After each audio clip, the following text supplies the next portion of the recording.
So similarly, if you go for D block and F block elements, if you go for D block elements, take some examples of D block elements. That is, you can take in the if you go for D block elements, we have 3 to 4 series of elements. That is 3D series of elements, 4D series, 5D series, and 6D series. If you take 3D series elements, if you take 3D, 4D and 5D series elements, if you take 3D series elements, it starts with scandium and it ends with the element zinc. That is 3D series. If you go for 4D series, it starts with that is yttrium 39. It starts with yttrium 39 and it ends with cadmium 48. Then similarly, if you're going to take 5D series elements, it starts with the lanthanum 57 and it ends with mercury 80. If you go for 6D series elements, actinium, you have actinium 89 actinium, and it is an incompletely 89 actinium, and it is an incomplete period. This 60 series, if you take 60 series, it is incomplete if you take 89 actinium, and the last element is not known to us. So if that is the case, if you take scandium, and if you take yttrium, and if you take lanthanum, say for example, or you can take scandium and zinc.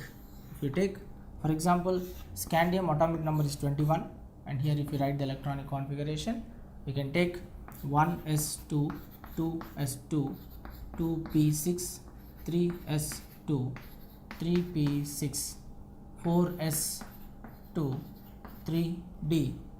That means here 21 electrons we are supposed to fill up. In the 21 electrons, here already we have filled up 2 plus 2 4, 4 plus 6 10, 10 plus 2 12, 12 plus 6 18, 18 plus 2 20. So 20, and another 1 electron we are filling up. So the 21st electron is entering into the 3d orbital. So therefore scandium belongs to D block. It's a D block element. If you go for zinc also, the same kind of configuration. If you take, that is, you can take 1s2, 2s2, 2p6, 3s2, 3p6, 4s2. Already we have filled up 2 plus 2 4, 4 plus 6 10, 10 plus 2 12, 12 plus 6 18, 20, 3d 10. So because the 30th electron is entering into, the 30th electron of zinc is the differentiating electron, and this differentiating electron is entering into the 3d orbital. That is why we can take both scandium and zinc, both of them they belong to D block. If you take, so these are the electronic configurations of the D block elements. Likewise, we can also discuss the electronic configuration of the remaining elements also. But in the meantime, if you go for the F block elements, if you go for F block elements, that is, if you take particularly 5D series contains 4f orbital, and 6D series contains 5f orbital. So this 5D series, after lanthanum, if you take in this 5D series, after lanthanum, in 5D series we have lanthanum, 57 lanthanum, then 58 is cerium, and from cerium up to 71 lutetium. All these elements belongs to F block. These are F block elements, and these are called these F block elements as 58 to 71 are f block elements. We can call them as f block because the f orbital is involved from cerium to 71 lutetium. Similarly, if you go for 6D series, of elements, that is, it is starting with the actinium, so 89 actinium, and here that is 90 thorium to 103 lavarantium. So if you take, this is also, these set of elements also they belong to f block.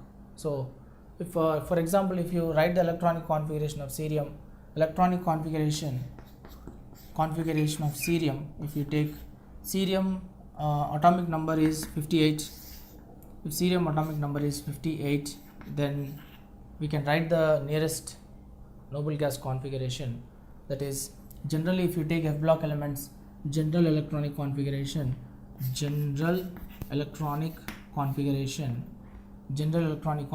of f block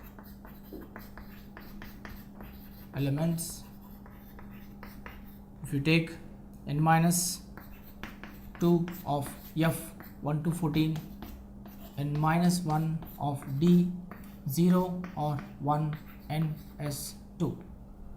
So what I am doing is, I want to write let us write the nearest noble gas configuration for the f block element, and let us prove that the last electron of the cerium, that is the 58th electron, is entering into the n minus 2 f orbital. So I'll start the configuration of cerium, because cerium is atomic number is 58, it contains 58 electrons. So the nearest noble gas configuration for the cerium is, I suppose, it is xenon, because xenon atomic number is 54. If xenon atomic number is 54, then I am going to take here, that is, because it belongs to, this xenon belongs to 5D series, so I'll take 6s2, then 5d1. If I take 5d1, xenon atomic number 54, so xenon contains 54 electrons, 54 plus 2, 56, 56 plus 1, 57, and the last electron, that is 58th electron, is going to enter into the 4f orbital. Because the 58th electron of cerium is the differentiating electron, and that 58th electron, because it is entering into n minus 2 of f orbital, or the inner orbital f orbital, that is why we can definitely say that cerium belongs to f block element. Likewise, you can even